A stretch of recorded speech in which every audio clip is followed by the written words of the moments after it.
Hey guys, you've been seeing a lot of my videos and pictures and things like that I've been posting lately. I get a lot of questions about what motor that is, what drive system I'm using, just general questions like that. So I thought I'd do a video to kind of show you a little bit more detail as to what I'm doing. Now keep in mind that this is just my version of it. I've seen some very, very talented and professional builders on these sites, and by no means am I saying that this is the only way. This just happens to be one of the ways that you can do it, and it just happens to be the one that that I'm using, and I've used on a number of the bikes, and I enjoy it. Okay, what motor is this? Most of the motors that I'm using on my bikes are either a Honda GC160 or a Honda GC190. This happens to be my personal bike, and it is a GC190. It's probably around, with some of the little things that we've done to it, we're probably pushing maybe 8 horsepower. Nothing crazy at all, but it will push this bike down the road with no problem. Honestly, the GC160 is rated around 5 or 6 horsepower, but it's not sluggish by any means. I use it on most of the other bikes that I've been doing. It just happened to be that I was able to get a deal on this 190. Anyway, so that's the motor itself. If you look closely, this is where the top of the motor is. It just goes right up underneath here. This top section, of course, is just a mock top that I made. And these are just sheet metal discs. I cut the center out. I don't know if you can quite see that.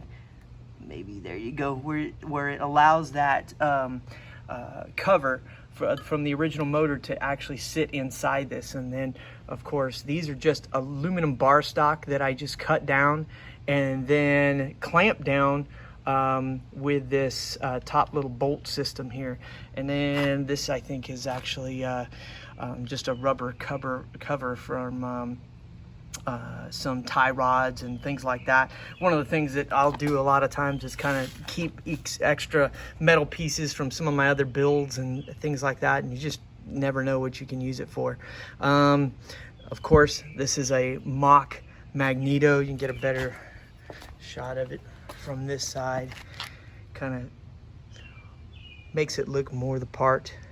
I'm not running a muffler on this bike. I'm running just a straight pipe going down, kind of cut it at an angle. Looks pretty cool when it starts to get dark and you give it some gas. You will see a little bit of a flame come out of there. Nothing crazy, but kind of similar to the originals. Nothing wrong with the true strokes at all. I just happen to prefer the 4-stroke. It's got a little bit deeper sound to it, and of course it's easy that I can just put straight gasoline in it. Again, not knocking anybody else's work down at all. It just happens to be this was my preference.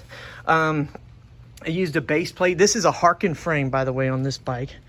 So I'm using this Harken frame, and then I clamped and welded on the bottom of this is just a regular either like a 212 or anything like that to engine plate to mount the motor on. And then I added some extra connections up here just to make sure it's nice and secure. I'm one for this particular bike. I really like the patina look, so that's why it kind of looks grungy and dirty and greasy. Some of it's real grease, and a lot of it is patinaed to painted to make it look that way. So the drive system, as you can see right down in there, this drive system is nothing more than I'm using that original where the pedal assembly would go through. And through there, I'm running a jack shaft. There's a couple of bushings that reduce it down.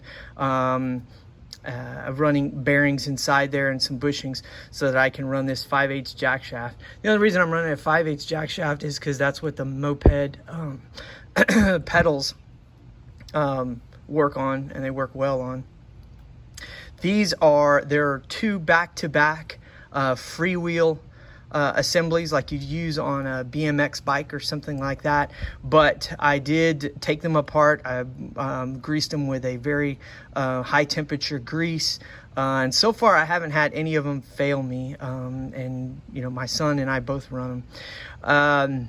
This in between here is just some, once I get them set in the exact dimension that I need, and when I say that, the distance between the first sprocket and the second sprocket, that distance comes from where the motor best sits on the bike. Like if this, I want to make sure that it's centered on the bike for the most part.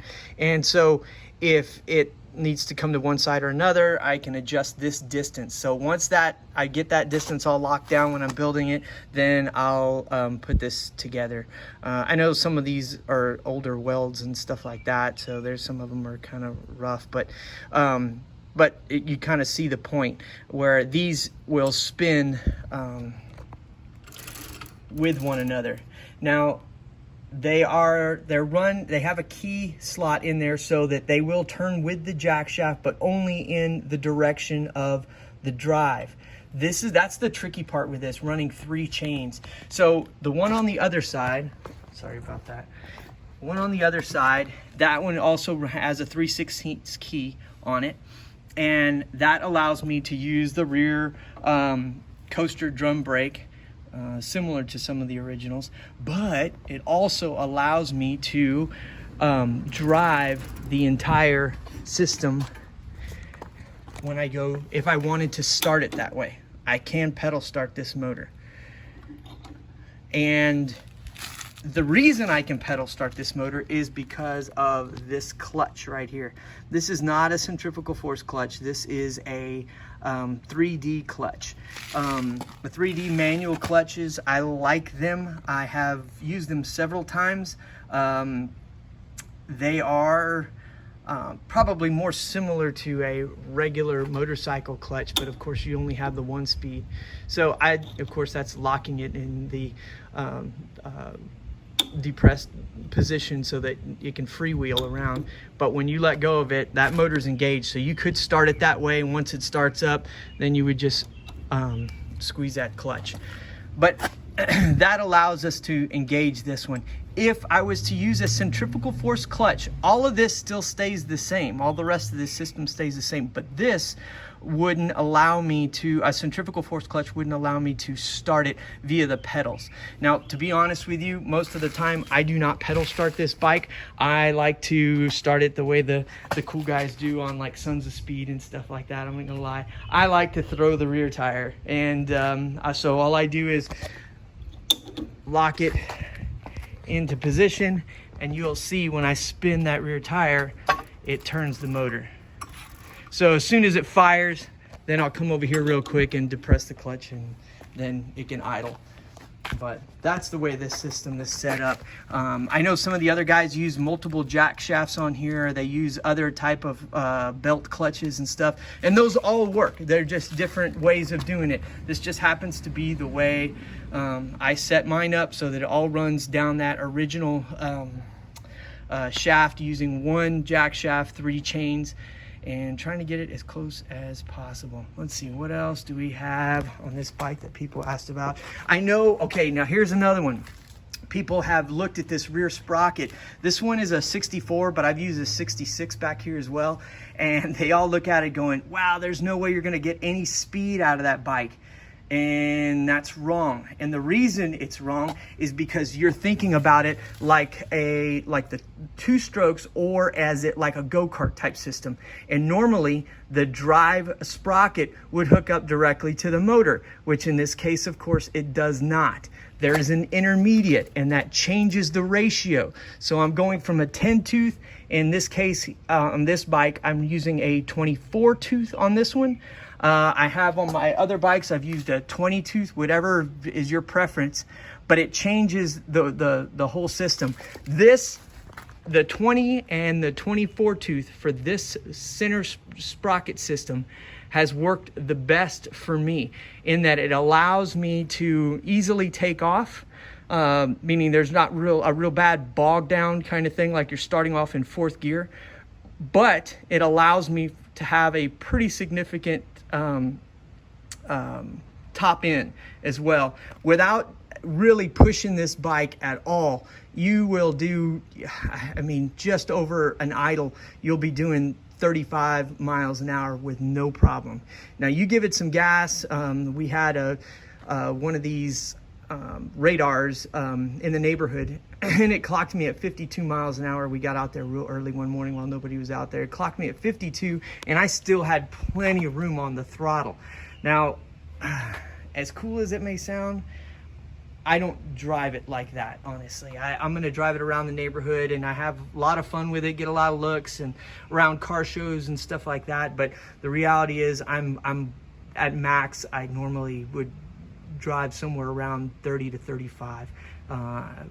Normally just putting around the neighborhood, doing nothing crazy at all.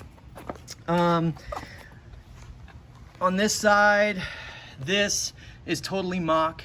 It looks like the Magneto drive, the way the original ones did. Obviously it would go into the cam cover or into that cover and whatnot. I have a real 1911 Harley motor, if you can believe it. I do have the casing and everything from that, and I have not done anything with it yet, but I've gotten some great ideas to kind of add to this one to make it look more the part.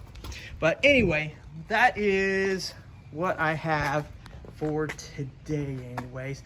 If you guys have any more questions, I'm more than happy to help. I am by no means a, you know, big money custom, you know, chopper kind of guy.